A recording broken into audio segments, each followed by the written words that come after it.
कोकण दिवा, रायगडाचा रक्षक दुर्ग। फारसा परिचित नसलेला हा किल्ला साक्ष देतो इतिहासातील एका मोठ्या लढाईची, जिथे 7000 मुघली सैन्यांविरुद्ध उभे ठाकले होते फक्त 10 मावळे। आणि या 10 मावळ्यांनी पराक्रमाची शर्थ करून ही खिंड लढवली, कावले बावलेची खिंड। तर याच लढाईचा आढावा घेण्याचा हा एक छोटासा प्रयत्न।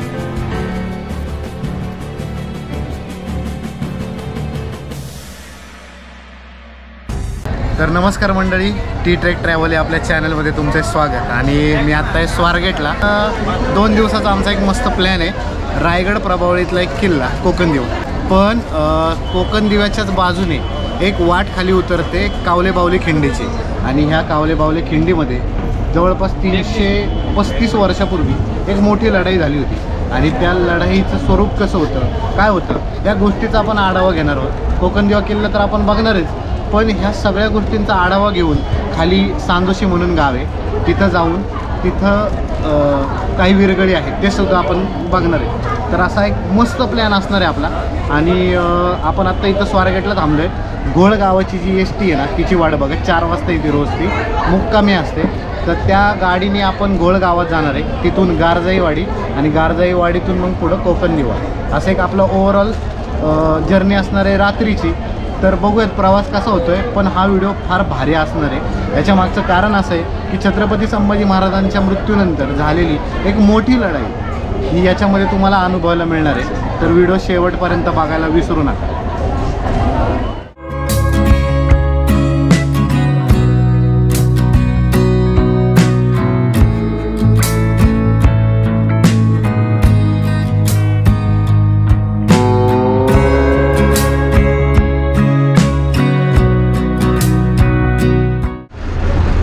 तर आत्ता किती वाजलेत?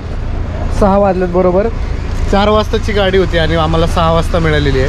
आणि आता आपली टीम बघा, केवणीच्या पठारावर भेटलेला बॉब आहे त्याच्यानंतर आपला केवणीच्या पठारावर भेटला होता आपल्याला भरत आलेला आहे। भरत बरेच ट्रेक करत असतो, पण पहिल्यांदा आलेला आहे। महादेवनगर मधला मित्र आहे लहानपणीचा। यश आहे, पप्याचा भाऊ आहे। त्याच्यानंतर हा याचं नाव वैभव, तू मला वाटतं K2S ला होता ना? हां बरोबर। आणि रोहण्या बऱ्याच दिवसानंतर आलेला, खूप दिवसानंतर। तर आणि आपल्यासोबत रोहया पण येतोय, पण तो झालाय असं की आम्ही इथनं बसलोय, तर तो वडगावला आपल्याला भेटेल। तर आता थोडा वेळ ती ST निघेल, पोचूयात। मला वाटतं एक 10 वाजेपर्यंत आम्ही पोचू।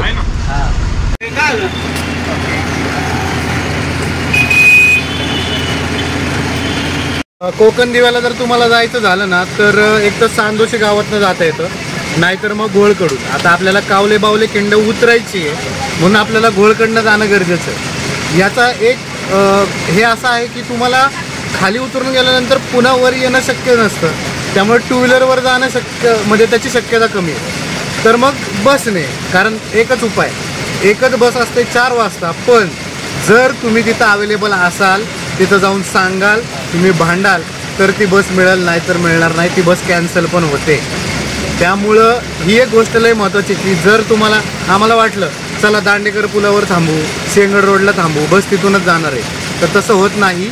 कारण बस कॅन्सल होती स्वारगेटवरनं, तुम्ही इथं वाट बघत बसाल आणि इकडं बस कॅन्सल सुद्धा झालेली असेल। त्यामुळे शक्यतो जर बसने जायचा प्लॅन असेल तर तुम्हाला स्वारगेटला यावंच लागेल। आणि राहिलेला एक मेंबर आलेला आहे आमचा आता।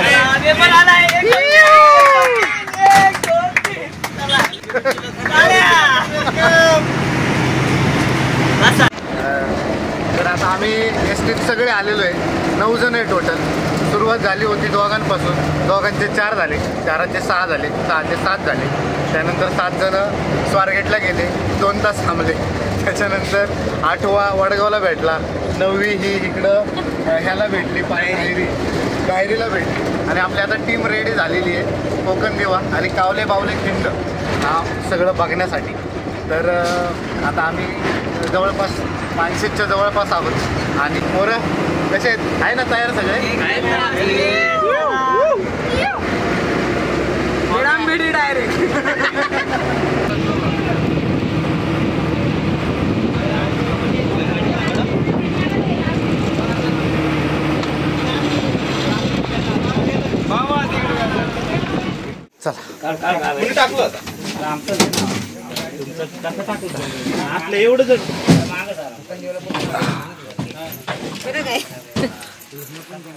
आपण आत्ता पोचलेलो आहे घोळ गावामध्ये आणि घोळ गावाच्या थोड्याशा अलीकडे एक फाटा फुटतो, तो जातो गारजाईवाडीकडे.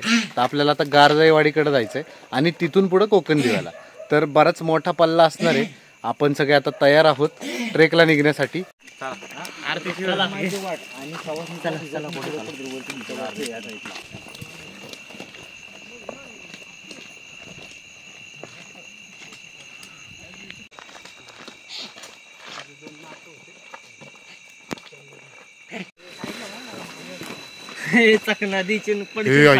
तिकडे जाऊ द्या त्याला. हा केवढा मोठा आहे. कुठलाही साप सांगू शकता का? सांगा तुम्ही. पण डेंजर आहे. तो वर चाललाय. कसा वर चढतोय बघ तू. हो.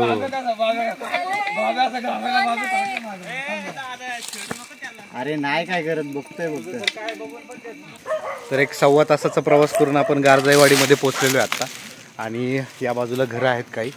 तर गारजाईवाडीत आम्ही थांबलो असतो, पण असं करण्यापेक्षा म्हटलं एक 1.25 तासात कोकण दिव्याच्या पायथ्यालाच जाऊ आणि तिथं स्टे करूयात.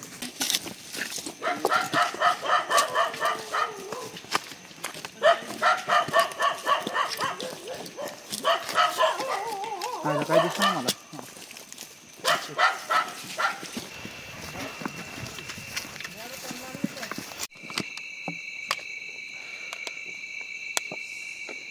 रात्रीचे वाजले 11:30. हा समोर आहे कोकण देवा किल्ला आणि आता इथून एक वाट जाते त्याच्या जवळ, तिथं जाऊन आपण स्टे करणार आहे. तर आपण आता ज्या ठिकाणी थांबलोय तिथून हा जो समोर एक दगडाचा बाण केलेला आहे, तर हा बाण आपल्याला कोकण देवा किल्ल्याकडे घेऊन जातो. आणि ही जी वाट आहे समोर दिसतीये, ही आपल्याला कावल्याच्या खिंडीकडे घेऊन जाते, जे आपण नंतर उतरणार आहोत. पण त्या बाजूने उतरणार, कोकण दिव्याच्या बाजूने उतरणार आहेत. तर आता आपण ह्या बाजूने जाऊया.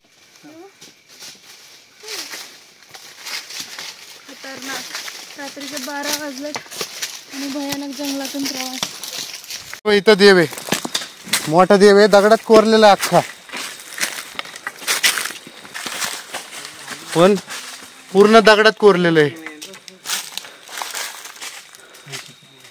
इकडं कोकण दिवा आणि त्याच्या पायथ्याला बघा हे. तर फायनली आत्ता वाजलेत रात्रीचे 11:15 आणि पोचलोय आपण कोकण दिवा किल्ल्याच्या पायथ्याला. समोर कोकण दिवा किल्ला आहे आणि आता आपण इथंच टेंट लावणार आहोत, स्टे करणार आहोत आणि पहाटे कोकण दिवावरनं सूर्योदय बघणार आहोत. तर आता मस्त टेंट टाकूयात आणि जेवायला बसूयात.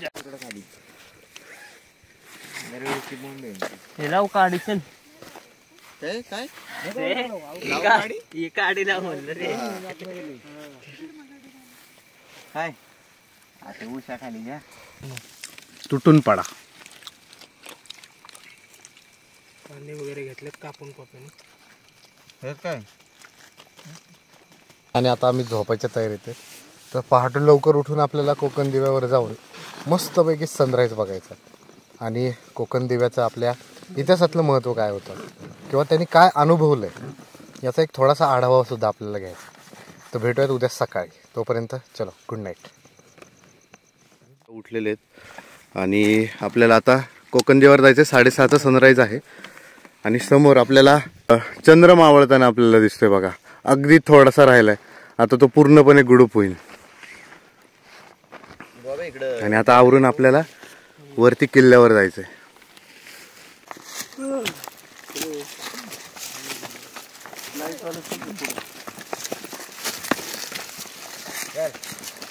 चल पुढे.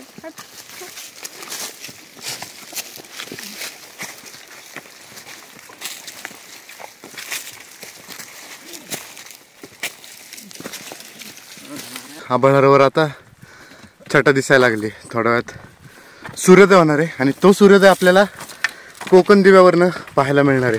म्हणून एवढी धडपड चालली आहे सगळ्यांची. आणि आता किल्ल्याच्या ज्या पायऱ्या आहेत छोट्या छोट्या, त्या आपल्याला दिसत आहेत बघा.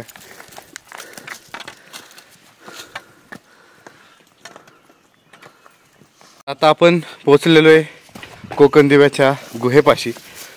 आता ह्या कोकण दिवा किल्ल्यावर काय काय बघू. एक गुहा आहे इथं समोर आणि या बाजूला पाण्याची टाकी 3, एक इथं आहे आणि एक थोडंसं पुढं गेल्यानंतर आहे.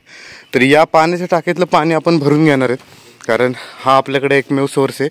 तर कोकणदेवा किल्ल्याची गुहा ह्या बाजूला आहे, कारण ह्या कोकणदेवाचं एक वैशिष्ट्य आहे, तो या सगळ्या भागावर नजर ठेवण्यासाठी. पण हा किल्ला का बांधला गेला आहे ह्याचं जर महत्त्वाचं कारण शोधायचं असेल तर आपल्याला इथून पहिलं वरती जावं लागणार आहे आणि मगच आपल्याला ते महत्त्वाचं कारण कळणार आहे.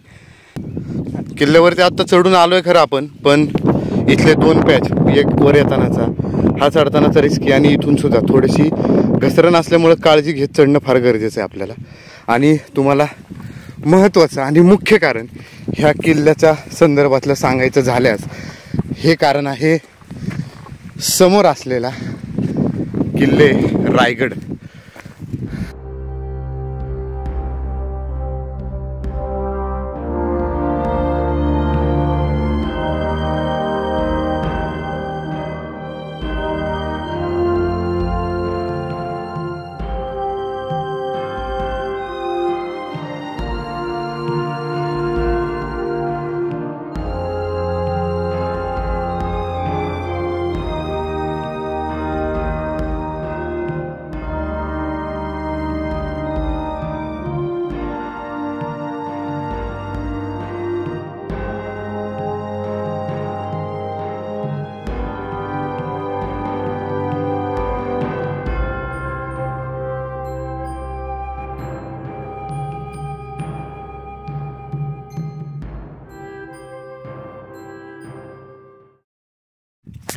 तर आता सूर्य उगवला आहे आणि समोर आपल्याला काही दृश्य दिसत आहेत. हा वारंगीचा कणा आहे, याच्या मागे लिंगाणा पण दिसतोय. याच्या मागे ह्या बरोबर खानूचा डिगा आहे, खानूचा डिगा म्हणतात त्याला. ह्याच्या मागे तोरणा सुद्धा दिसतो. समोर रायगड आहे आणि रायगडाचं जगदीश्वर मंदिर आणि नगरखाना तेही दिसतंय आपल्याला. एक माचीस सापडली आपल्याला. चुकून काय झालं, माझ्याकडनं लायटर घरी राहिलाय, तर ही माचीसच आमचा जीव वाचू शकते आता.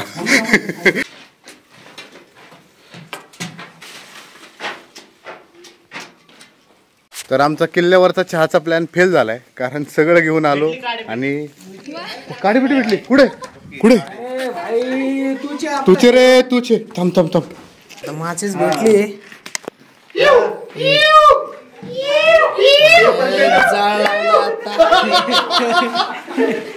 अरे ज्याने ठेवून गेलाय ना त्याचा आभार त्याचे.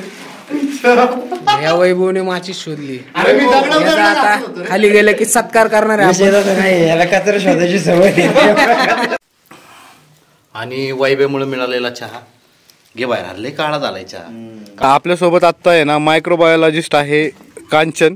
तर कांचन एका मोठ्या कंपनीमध्ये काम करते आणि तिचं मला मत घ्यायचं आहे की गड किल्ल्यांवरचं जे पाण्याची टाकी असतात तर त्याच्यावरचं आपण पाणी बिंदास पितो, तर त्याच्या मागं काय होऊ शकतं, म्हणजे किंवा त्याचा त्रास होऊ शकतो का, किंवा सर्वायवलच्या दृष्टीने जर तुम्ही ते पाणी नाही पिलं तर त्रास होऊ शकतो. कारण आता आपण सगळं पाणी हे भरून घेतलं ह्या टाक्यामधलं. जे पाणी जर तुम्ही बघितलं तर हे आम्ही डायरेक्टली पिलेलं आहे, विदाऊट न गाळता वगैरे, कारण आम्हाला ते शुद्ध वाटलं. काय म्हणणं आहे तुझं? मी स्वतः पण पिलंय बऱ्याच गड किल्ल्यांवर पाणी. तर मी म्हणेल प्रत्येकाची इम्युन सिस्टीम प्रमाणे असेल. ज्याला पचेल त्याला पचेल, पण अगदीच डिहायड्रेशन होऊन त्रास होण्यापेक्षा पिलेलं काय वाईट आहे. बरोबर आहे. आणि पण आजूबाजूला बघतोय खूप उन्हाळा आहे आणि कुठेच पाणी दिसत नाहीये. सो ह्या पाण्याशिवाय ऑप्शन नाहीये इथं आलात तर. बरोबर. तर हेच सांगणं आहे मला माझं इतर लोकांना ज्यांनी खूप सायन्स वगैरे शिकलेले आहेत किंवा पण बाहेर फिरलेले नाही आहेत गड किल्ले, त्यांना ह्या सिच्युएशनला कधी सामोरं जावंच लागत नाही. पण अशा ठिकाणी आपल्याला जो त्रास होतो पाणी डिहायड्रेशनचा, तो होऊ नये म्हणून तुम्हाला हे सगळं करावंच लागतं. गड उतरायला आता चालू केलं आम्ही. लवकरात लवकर टेंटकडे पोहोचायचं आहे आपल्याला. चला बरं पडतं.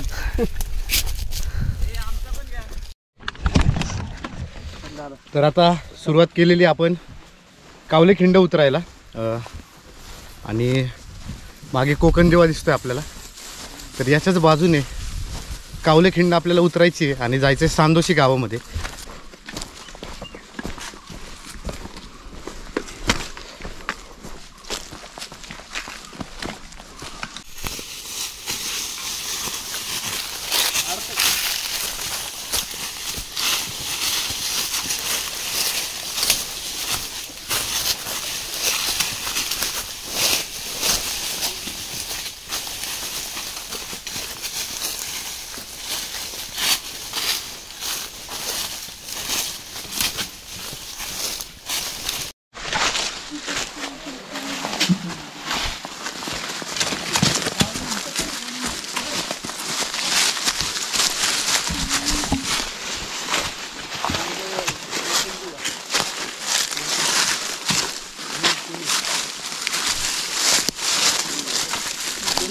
तर आपण आता बरोबर ह्या खिंडीत आलोय, कावलेच्या खिंडीमध्ये. आणि इथं टाळदेव आहे बघा. तर हीच ती खिंड आहे जिथं जिवाजी सरकले नाईक यांनी त्यांच्या पराक्रमाची शर्त करून त्यांच्या प्राणाचं बलिदान दिलं होतं. हा भाग दिसतोय बघा, हा बांधीव भाग आहे. आणि थोडीशी विस्तृत माहिती सांगण्याचा प्रयत्न करतो. तर आपण आत्ता ज्या खिंडीमध्ये बसलो आहे ही आहे कावलेची खिंड. आणि कोकण दिव्याच्या बरोबर मागच्या बाजूला बावलेची खिंड सुद्धा आहे, म्हणजे कावले बावले असं त्याला म्हटलं जातं. तर या मागची एक मोठी कथा आहे मराठ्यांच्या संघर्षाची, जी सुरू होते छत्रपती संभाजी महाराजांच्या निधनानंतर. तर छत्रपती संभाजी महाराजांचं जेव्हा निधन झालं तो काळ होता 11 मार्च 1689. आणि महाराजांचं निधन झाल्यानंतरच औरंगजेबाने आदेश दिल्यानुसार मुकरब खानाने या संपूर्ण रायगडाला वेढा द्यायला चालू केलं होतं. आणि वेढा द्यायच्या वेळेस त्याला जी कुमक लागत होती तर ती कुमक पाठवण्यासाठी त्यांनी शहाबुद्दीन खान जो होता त्याला या बाजूने पाठवलं, म्हणजे कावले खिंडीतून त्यांनी त्याला पाठवल्यानंतर जवळपास हा विषय आहे 25 मार्च 1689चा.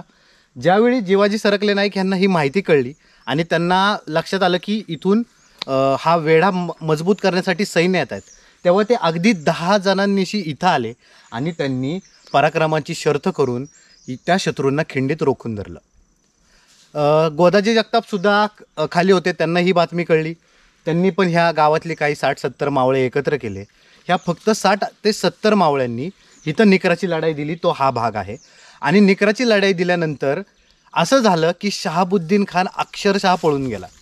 म्हणजे इतकी मोठी लढाई छत्रपती संभाजी महाराजांच्या निधनानंतर झालेली आहे. आणि ह्या लढाईचा कुठेतरी एक परिणाम असा झाला आहे की वेढा कमकुवत राहिला आहे आणि त्यामुळेच छत्रपती राजाराम महाराज निसटण्याला एक मोठी मदत त्या काळामध्ये झालेली आपल्याला दिसून येते. तर हे मराठ्यांच्या शौर्यांची गाथा सांगणारं एक ऐतिहासिक आणि सुंदर असं ठिकाण आहे, जिथं जिवाजी सरकले नाईकांसारख्या एका महान योद्ध्यांनी स्वतःच्या प्राणाची आहुती दिली आहे स्वराज्यासाठी, स्वतःच्या राजासाठी. तर हे त्यांचं बलिदान आपल्याला विसरून चालणार नाही. आणि नशिबाने ती जी लढाई झाली होती त्या लढाईचा आदल्या दिवशी, म्हणजे आज 24 मार्च आहे आणि आपण या खिंडीत आहोत, तर ह्या गोष्टीचा विचार केला तर एक रोमांच उभा राहतो की 335 वर्षापूर्वी इथं काय घडलं असेल. तर आपण फक्त आता ही गोष्ट, ह्या गोष्टीला 335 वर्ष पूर्ण होतात, तर फक्त एक 2 मिनटं थांबून आदरांजली देऊयात. आणि आदरांजली देऊन मग आपण सांदोशी गावाकडे जायचं, ही खिंड उतरून. आणि मग सांदोशी गावामध्ये हेच जे वीर आहेत त्यांचा अंत्यविधी करण्यात आला, जे मृत्युमुखी पडले त्यांचा. आणि त्यांच्या विरगळी आणि सतीशिळा सुद्धा तिथं आहेत, तर त्यासुद्धा आपल्याला याच्यातून बघायच्यात. तर आपण एक 2 मिनटं फक्त इथं उभं राहून त्यांना श्रद्धांजली किंवा आदरांजली अर्पण करूयात.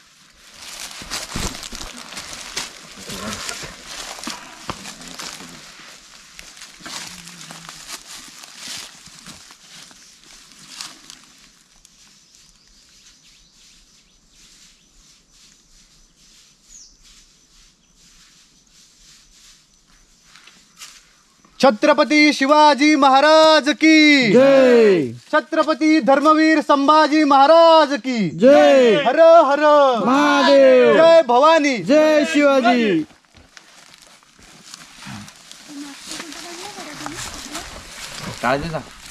हा,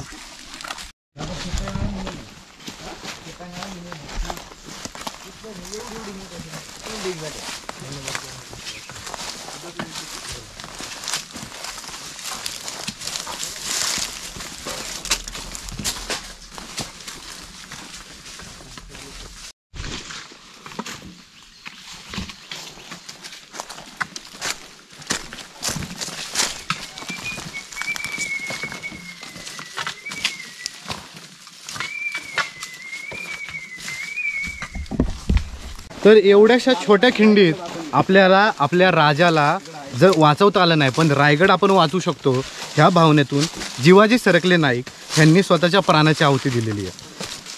हाच तो सीझन होता. आणि जर आपण आत्ता इथं बघत असू तर ही खिंड उतरणं चढणं खूप जिकिरीचं आहे. आणि इथं तर लढणं ही तर वेगळीच गोष्ट आहे. त्या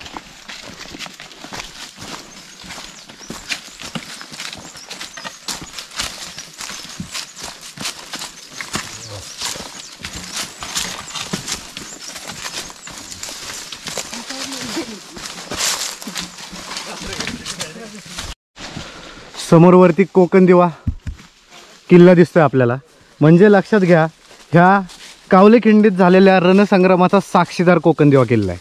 त्यामुळं माझ्या मते जरी प्रत्येकाची किल्ल्यांची व्याख्या वेगळी असते, म्हणजे छानशी पायरीचा मार्ग, पाण्याचं टाकं, बुरुज, त्याच्यावर छान ध्वज, दरवाजा, अशी प्रत्येकाच्या एक सामान्य व्यक्तीच्या दृष्टीने किल्ल्याची संकल्पना आहे. आज कोकण दिव्यावर गेल्यानंतर आपल्याला फक्त बघायला मिळाली एक गुहा आणि तीन चार पाण्याची टाकी. पण इथंच तो किल्ला संपत नाही, कारण त्याचं इतिहासातलं महत्त्व हे जास्त महत्त्वाचं असतं. ते जर तुम्हाला कळलं ना तर तुमचा किल्ला बघण्याचा दृष्टिकोन बदलतो. आणि कोकण दिवा हाच आपला दृष्टिकोन पूर्णपणे बदलण्यास खूप कारणीभूत आहे. कारण कोकण दिव्याने आपल्या इतिहासातील एक अशी रोमहर्षक लढाई लढलेली आहे ज्याच्यामध्ये बाजीप्रभूंसारखी पावनखिंड असेल किंवा स्वतः छत्रपती शिवाजी महाराजांनी लढलेली उंबरखिंड असेल, त्याचप्रमाणे ही कावलेखिंडसुद्धा मराठ्यांच्या इतिहासाची साक्ष देते. आणि ह्या इतिहासाची साक्ष देणाऱ्या घटनेचा साक्षीदार किंवा तो जवळून पाहिलेला किल्ला म्हणजेच किल्ले कोकण दिवा. त्यामुळं तुम्हाला जर हा इतिहास माहीत असेल ना तर तुमचा ऊर नक्कीच अभिमानाने भरून येणार, एवढं नक्की. तर कावलेखिंड उतरताना आपल्याला 2 गावकरी भेटलेत कोकणामधले, जे रायगडाच्या जवळच राहतात. तर आपलं नाव काय दादा? माझं नाव सुशांत सुभाष गायकवाड, राहणारा पाचाड. महाराजांचा किल्ल्यावरती रायगडावरती सनई चौघडा नगारा वाजवायला आहे. क्या बात आहे. नगरखान्यामध्ये भेटून छान वाटलं. जय शिवराय. जय शिवराय. जय भवानी. आता कुठे चाललाय तुम्ही? आता आम्ही गारजायला चाललोय. गारजायला म्हणजे दर्शनाला चाललाय? नाही, मग आम्ही जरा जातोय आमच्या माणसाला भेटायला. बरं बरं बरं. तुमच्या नातेवाईक वरती आहेत म्हणजे. तर बऱ्यापैकी असं होतं की हे जे डोंगरावरची गावं आणि पायथ्याची गावं ह्यांच्यातल्या कोणाचे तरी एकमेकांशी नातेसंबंध आहेत आणि त्यामुळेच कदाचित ह्या वाटा आजही टिकून आहेत. नाहीतर जर लोक येत जा करत नसती तर ह्या वाटा नसतं राहिलं. बरोबर ना? इकडे बिस्किट आहे. तिकडे जा. अरे जा. हाकल तिला एक दणका दे. दणकाच दे तिला. दे दे दे.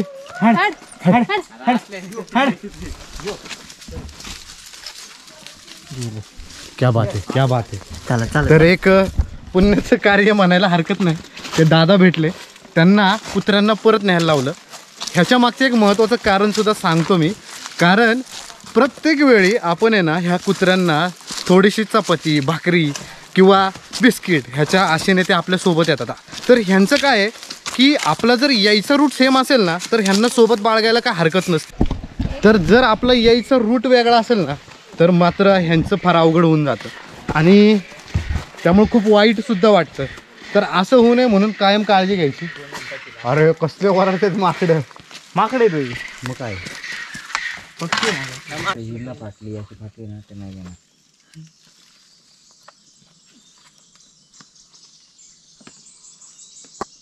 इथे पण लावली.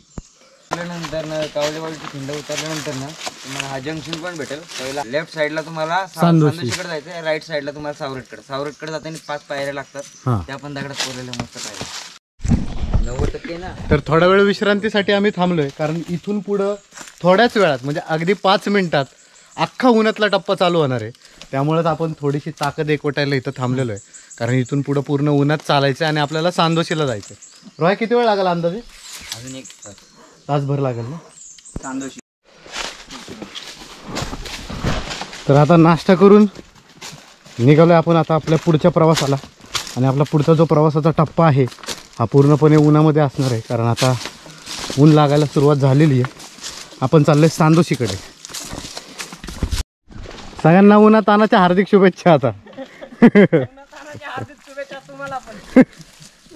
चला, ऊन चालू झालेलं आहे. जबरदस्त ऊन कोकणातलं एकदम कडक. Welcome to Konkan. एक माणूस एका वेळी जाऊ शकेल अशी ही पायवाट आहे. बाजूला उतार आहे डायरेक्ट आणि मध्ये मध्ये काही चॅलेंजेस थोडे थोडे. तर हीच वाट आपल्याला सांदोशी गावात घेऊन जाते बघा. आणि या बाजूला जर तुम्ही बघितलं तर हा डुबा किल्लाच म्हटलं जातं याला. इथं पाण्याची टाकी वगैरे आहे. कदाचित पूर्वी वॉच टावर म्हणण्याचा उपयोग केला जात असावा. तर हा डुबा किल्ला आहे, लक्षात घ्या. कोणाला माहिती नाही जास्त, पण म्हटलं सांगून ठेवावं, कारण इथं सुद्धा पाण्याच्या टाक्यांचे अवशेष सापडलेले आहेत. तर आता आपण बरोबर अशा ठिकाणी पोचलो आहे जिथून आपल्याला कोकण दिवा इतका मस्त दिसतोय. इथं समोर ह्या बाजूला. आपण अशा आलो आहे. आणि कोकण दिवाची जी कावले खिंड आहे ती या बाजूने अशी या साईडला आलेली आहे. अगदी सुंदर दृश्य कोकण दिवा दिसतोय. आणि आपल्याला सांदोशीला आता कुठं वळायचं आहे? सरळच ह्या रोडनी खाली जायचं आहे. तर एक आणि आता गाव चालू झालं. इथं गावाची काही चिन्ह दिसतात, घरं दिसतात. आपण आता गावामध्ये येतोय. एक थोड्याच वेळात आपण गावामध्ये पोहोचू.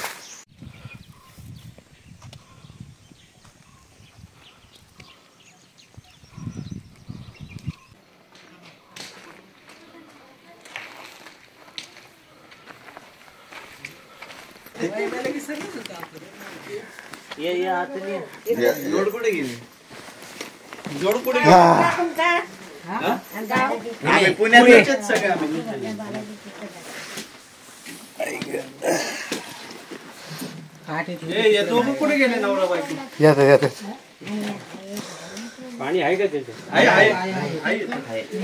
बस खाली बस गुडबीट काढ जरा खाली बस. मस्त वाटतंय शूज काढलं. शूज काढलं की इतकं भारी वाटतं ना. पाय दुखायला लागले उतरून उतरून. या या या या त्याला 2 GST ला बसून दे. मध्ये वरती जाईल बसून दे.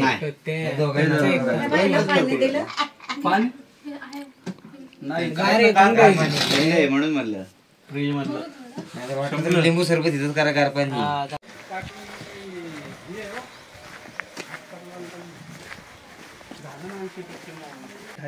सांदोशी गावात एका ठिकाणी मस्त लिंबू सरबत घेऊन थोडा आराम करून आम्ही निघालोय आता तिथल्या विरगळी बघायला. जीवाजी सरकले नाईक यांचे वंशज. आपलं नाव दादा? संदीप सरकले. आणि नमस्कार. तर हा म्हणजे आम्ही ना 2 वर्षापूर्वी कोकण दिवाला आलो होतो. तेव्हा आम्हाला ती माहिती कळली होती की अशी लढाई झालेली. आणि मग आता उद्या 25 तारखेला कार्यक्रम असतो का इथं? दरवर्षी असतो. कुठं असतो म्हणजे? बर कुठं? हा तिथं समाधी आहेत का सगळ्या त्या? बरं. त्यांची समाधी वेगळी आहे का अशी कुठली? हा मूर्ती होती ना सगळे वेळेत आम्ही लाईन लावली होती. हो का? ते पांढरा मंडप दिसतो बघा. हा बरोबर इकडं. हा मग उद्या कार्यक्रम येतो 25 मार्चला. दरवर्षी कार्यक्रम असतो. कोण भरवतं म्हणजे हे? आम्ही ग्रामस्थ सर्कल आणि दुर्गाई प्रतिष्ठानची माहिती. तिचं माहेर तेच माझ्या आईचं विचार आहे. कुठलं? गारजाईवाडी. तिचं माहेर तेच.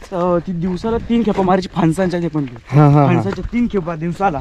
विचार आहे कावले खिंडीत कावले खिंडीत गारजाईवाडीत ना.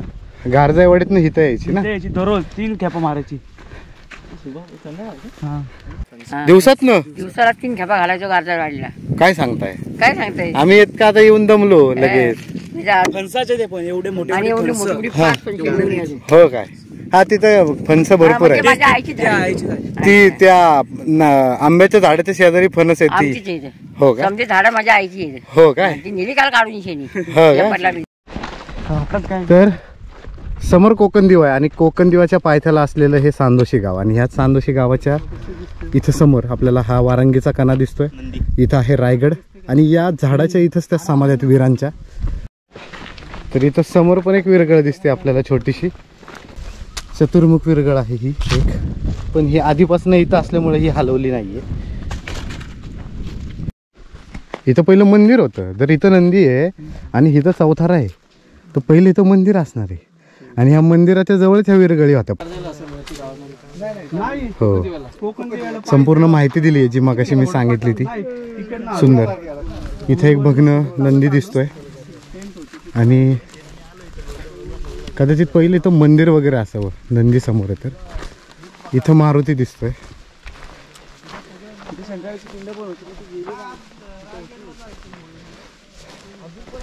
मारुती आहे भग्नावशेष.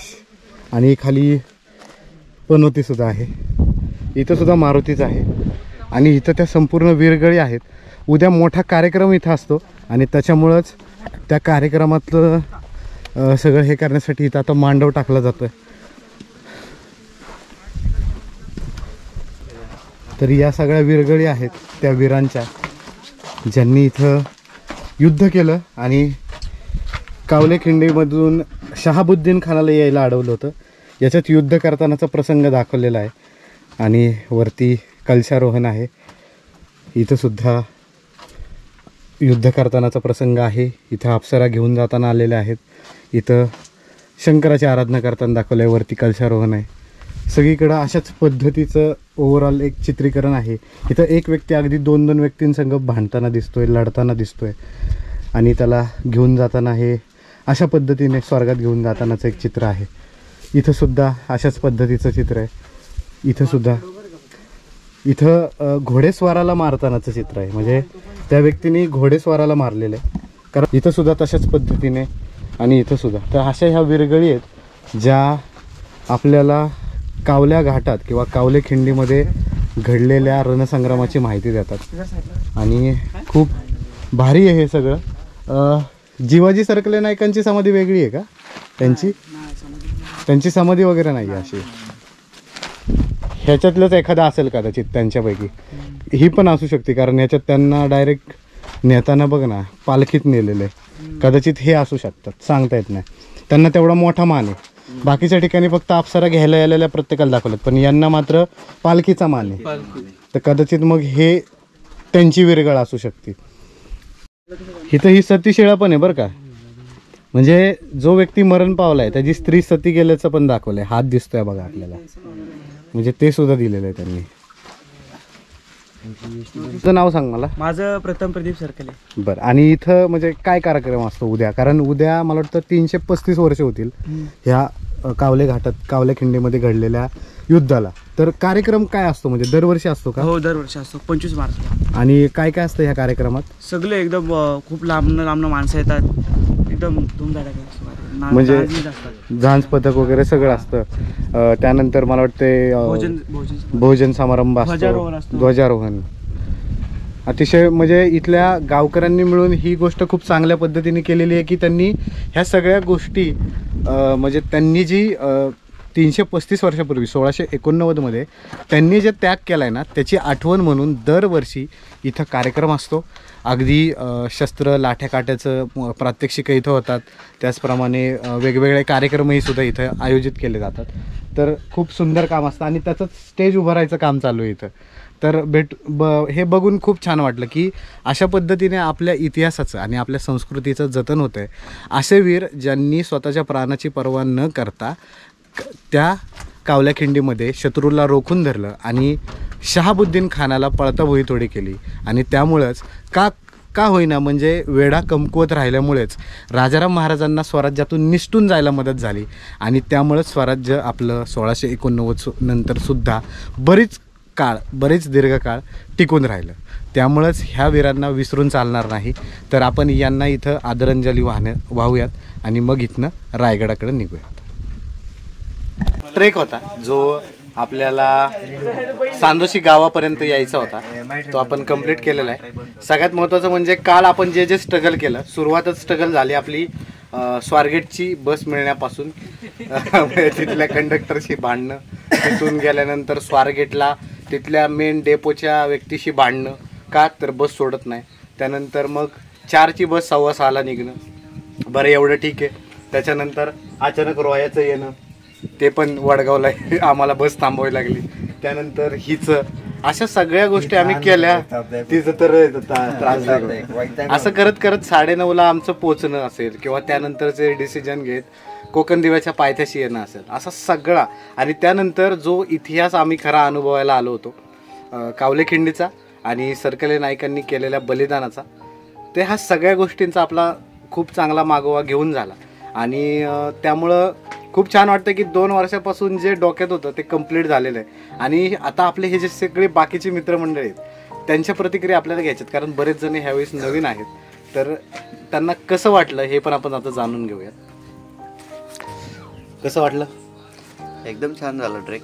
आणि एक नवीन माहिती म्हणजे ऐकून होता इतिहास, अपरिचित इतिहास पाहिला नव्हता किंवा असं अनुभवलं नव्हती ती जागा.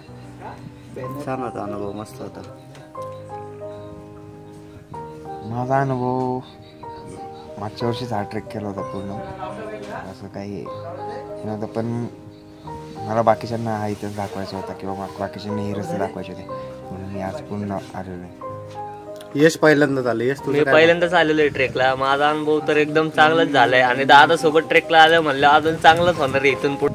बॉबी दुसरा ट्रेक छान झाला, मस्त झाला, एकदम नवीन माहिती मिळाली आज. उन्हाळ्यात तुला सावलीच्या शुभेच्छा. बऱ्याच दिवसांनी वायब्या आल्या. वायब्या तुझं काय म्हणणं आहे बाबा? इकडे तोंड ट्रेक काही वाटलं नाही एवढं काही त्रास नाही झाला. नाही झालं रोहन्या? रोहन्या? चालत होता शेवटून दुसरा चालत होता. पूर्ण फिजिकल टेस्ट पूर्ण झालेली आणि छान वाटतं आता. आणि तुझं काय? माझं तर आयुष्यभर लक्षात राहील माहिती पकडण्याचा किस्सा. आणि आतापर्यंत तरी करतीये, अजून बरंच बाकी आहे, रायगड बाकी आहे, अजून बघूया. बरं तू पण मी पहिल्यांदा पहिल्यांदाच आलोय. ह्याच्या आधी ट्रेक केले पण आता माहिती घेऊन ट्रेक केलं, हे पहिल्यांदाच झालं आणि चांगलं वाटलं. आता पुढच्या वेळेस परत चालू होईल. आणि हा ब्लॉग इथं संपवतोय तो. तर व्हिडिओ कसा वाटला नक्की सांगा. आणि असेच जे माहितीपूर्ण व्हिडिओज आपले असतात असेच जर बघायचे असतील तर आपल्या चॅनलला लाईक शेअर सबस्क्राईब करायला विसरू नका. तोपर्यंत भेटूयात. बोला छत्रपती शिवाजी महाराज की जय. हर हर जय भवानी, जय शिवाजी.